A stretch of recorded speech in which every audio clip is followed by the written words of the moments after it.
Olá pessoal, hoje eu falo sobre o zonamento agrícola, uma prática muito importante no Brasil, principalmente para identificar as áreas de menor risco climático, as altas disseminadores de menor risco climático. Então aqui é uma conclusão da nossa disciplina, em que a gente vai analisar todos os fatores que condicionaram a produtividade e como é que eles são aplicados isso para a gente reduzir o risco associado à agricultura. O primeiro ponto o objetivo do zoneamento agrícola é identificar áreas com alto potencial de produção, em que clima e solo sejam adequados às condições de cultivo. Então a gente vai selecionar a cultura mais adequada àquele ambiente, vai definir a janela de plantio com maior produtividade e menor risco, considerando uma série histórica de pelo menos 30 anos, ou até menos, o zoneamento considera 15 anos pelo menos de análise para ver a probabilidade de risco daquela cultura, vai identificar quais são os riscos. Então, por exemplo, é problema com déficit hídrico, é problema com temperatura, porque a partir daí eu tenho diretrizes para mudar o meu manejo da cultura para suprir esses problemas de limitação climática. Definir os melhores cultivares para cada um dos ambientes de cultivo e aí pensar no planejamento de um sistema de produção. E aqui a gente tem um exemplo no zoneamento feito pelo IAPAR, para uma cultura do milho super precoce para um solo tipo 1. Então ele mostra que para cada uma das regiões, qual é a janela melhor de plantio. Então eu tenho aqui, por exemplo, se a gente pegar essa região de Londrina, Maringá, eu tenho aqui 11 de setembro até 10 de novembro, com uma melhor janela de plantio para esse milho super precoce, nesse tipo de solo em específico, certo? Bom, mas como é que o zoneamento chega nessa informação? Primeiro ponto, utiliza as informações a partir da climatologia estatística, então a probabilidade de risco, vai avaliando, aqui eu tenho agosto, setembro, outubro até o próximo agosto, tenho vários anos aqui de análise, analisa para cada um desses anos quais foram os períodos de excedente hídrico, qual foi a evapotranspiração da cultura, para a partir dessa informação definir qual é a probabilidade de risco. Então, por exemplo, se eu pegar aqui fevereiro desse ano, eu tive um déficit hídrico aqui em torno de 25 milímetros, que vai penalizar a transpiração da planta. Mas será que esse déficit hídrico sempre ocorre em fevereiro? Então, nesse ano eu tive fevereiro, se eu ver nesse ano aqui já tive um déficit hídrico menor, no próximo ano já não teve déficit, no outro ano teve um déficit maior do que o anterior, mas menor ainda que esse. Nesse aqui eu já tive um excedente bastante expressivo. Então eu faço isso por pelo menos 15 anos e correlaciono a condição climática daquela região com a demanda da cultura e aí trabalho com a probabilidade de risco daquela região. Então a gente utiliza as condições climáticas da região. O segundo ponto é a característica agrometeorológica da cultura. Então quais são os ciclos e as fases de desenvolvimento dessa cultura, qual que é a demanda por evapotranspiração, qual que é a sensibilidade da planta a cada um desses fatores e elementos climáticos e qual que é a ocorrência de eventos extremos. Então, por exemplo, na cultura da soja eu tenho aqui o subperíodo vegetativo, tem uma menor sensibilidade ao déficit hídrico do que o período reprodutivo. Então eu posso associar a fase reprodutiva com a demanda hídrica e fazer o cálculo da disponibilidade hídrica. Então tem plantas, aqui um exemplo do trigo de inverno, que não tem problema de frio nesse estado inicial da cultura. Por outro lado, eu pego um milho aqui que tem problemas com a ocorrência de geada tardia ou logo após o plantio no milho safrinha aqui, que acaba penalizando o desenvolvimento da cultura, ou ainda no momento da implantação. Então, eu vou fazendo essa relação com esses vários fatores climáticos e demanda da cultura, para mim chegar num cenário e identificar qual que é a probabilidade de risco ou de perda de produtividade numa determinada região. A partir disso, é feita uma classificação temporal e espacial para as culturas anuais. Para as culturas perenes, a gente tem uma análise mais espacial da adaptação da cultura ao ambiente que a gente quer avaliar. Então, aqui a gente tem um exemplo em que foi delimitado o tempo e o espaço em que os riscos são amenizados. Então, risco de déficit hídrico, risco de temperatura baixa ou temperatura muito alta, risco de granizo, entre outros fatores. Aqui um exemplo para a cevada no estado do Rio Grande do Sul. Então veja que as regiões têm condições climáticas diferentes, o que altera aqui o período de plantio que eu tenho em cada uma das regiões. Então, por exemplo, nessa região vermelha eu tenho uma não indicação, então o risco é muito elevado para a cevada, que não vale a pena eu cultivar ela lá. Enquanto que eu pegar essa região aqui verde, eu tenho um plantio de 21 de maio a 30 de junho com uma condição favorável. E se eu for para essa outra zona aqui, eu tenho uma adaptabilidade, mas para plantio de 11 de junho a 31 de julho. Então eu posso associar os dois fatores e chegar numa conclusão de quando e que tipo de cultura eu posso plantar em cada uma dessas regiões. O que é importante destacar no zoneamento é que a gente parte sempre do zoneamento agroclimático. Então a gente vai utilizar condições de macroescala, chuva, radiação solar e temperatura para definir o espaço-tempo apto àquela cultura. Então a gente parte para esse nível macro aqui de condições meteorológicas. Por outro lado, na minha fazenda eu tenho condições de meso ou topo escala e ainda de microescala. Então por isso que é importante na macroescala definir qual que é o fator limitante ou o fator de risco naquela região, para a partir dali eu fazer planejamento na meso e planejamento na microescala. Então, por exemplo, vou fazer um cultivo e a macroescala me indica a ocorrência de déficit hídrico. Eu posso fazer irrigação aqui na minha microescala. Outro exemplo, vou cultivar uma hortaliça que tem uma alta rentabilidade e tem problemas com temperatura baixa, a nível de macroescala. Posso construir um cultivo protegido para mim fugir desse problema climático para aquela determinada região. Então, a partir daí, eu posso buscar estratégias na meso e na microescala para minimizar os impactos da macroescala associados às condições climáticas. E aí o zoneamento agroclimático ele vai determinar essa aptidão climática de áreas para os cultivos de interesse agrícola. Então a gente vai enxergar muito as condições de áreas aptas, marginais ou inaptas. Então as aptas são favoráveis ao cultivo, as marginais eu posso ter algum limitante de déficit térmico ou hídrico, que pode ser suplementar, e as inaptas é algum fator da macroescala que inviabiliza o cultivo naquela determinada região. Então aqui eu tenho um exemplo para a cultura do girassol no estado de Goiás, mostrando aqui 6 épocas de plantio e as condições favoráveis, intermediária e desfavorável. Então veja, quando eu estou aqui em janeiro até início de fevereiro, a grande maioria do estado favorável. A partir aqui de 10 de fevereiro eu já tenho uma redução. Chegando aqui em março, já não consigo fazer o cultivo do girassol, nesse exemplo, o ciclo de 105 dias, certo? Aí eu posso identificar, provavelmente tem uma limitação hídrica nessa data de plantio e eu posso suplementar isso com irrigação. Considerando aqui os termos agroclimáticos. Outro fator é que dentro do zoneamento, eu tenho o zoneamento agroclimático, que foca nas condições climáticas em relação à cultura.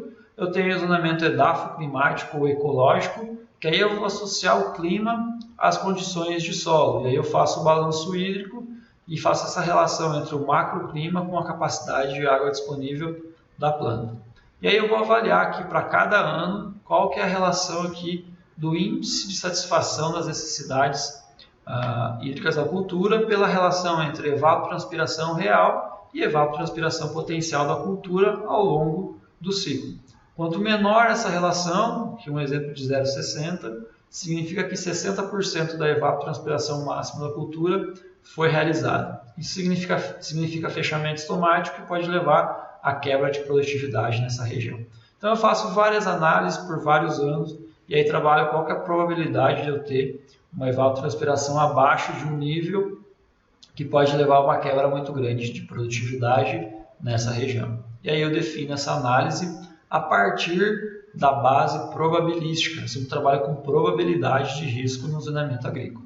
E a gente vai buscar pelo menos 15 anos de dados climáticos no Brasil para fazer essa análise e a partir daí definir as datas e as regiões aptas ao cultivo.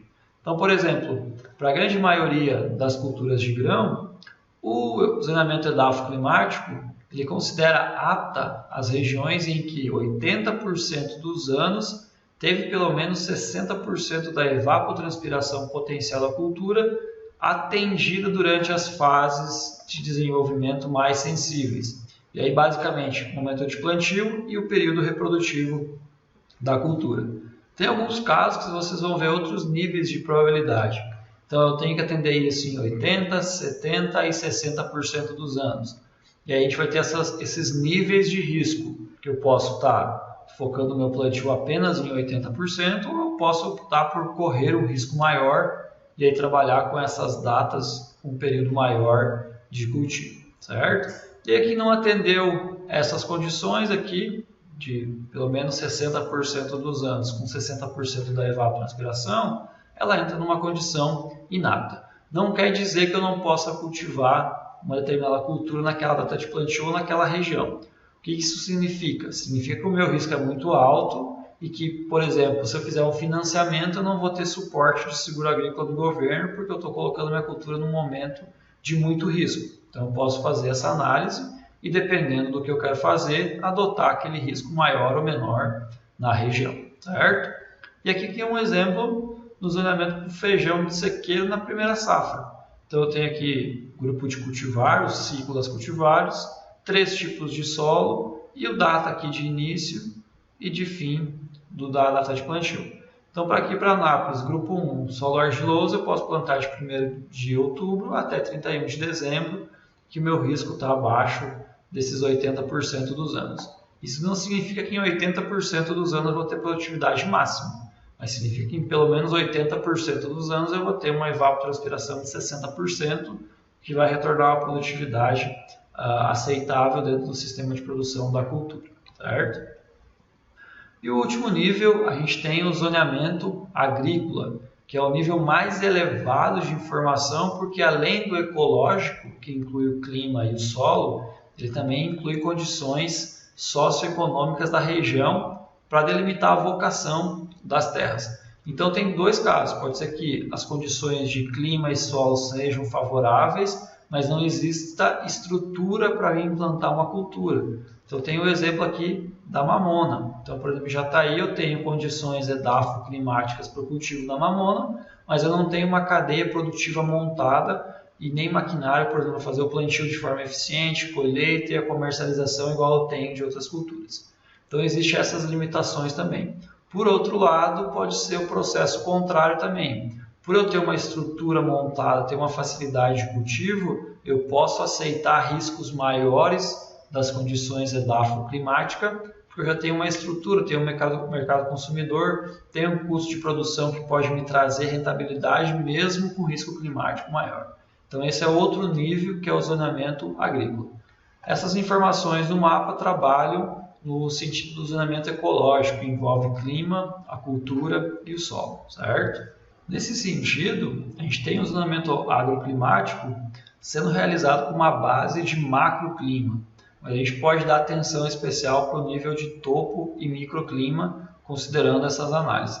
Então, por exemplo, na macroescala eu posso ter um risco de geada, e aí eu posso ter uma adaptação no topo clima, em função aqui dos tipos de cultivo, alocando essas plantas mais sensíveis ao déficit, à ocorrência de geada, nas regiões de menor risco ou até mesmo fazendo um cultivo protegido. Então, por exemplo, do milho plantado no Cerro, no sul do Brasil, o pessoal busca regiões mais próximas a grandes massas de água, em que o risco de ocorrência de geada é menor.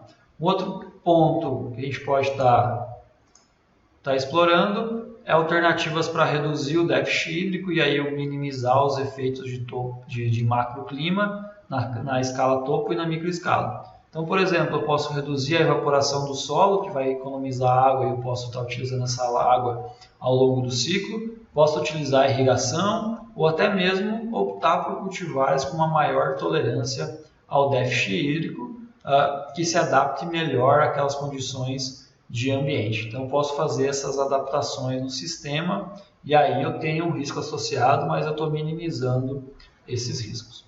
E aí no Brasil a gente tem o zoneamento agrícola de risco climático, é um termo definido pelo Ministério da Agricultura, mas que encaixa no nosso exemplo, nas nossas definições, no zoneamento edafoclimático para a grande maioria dos casos.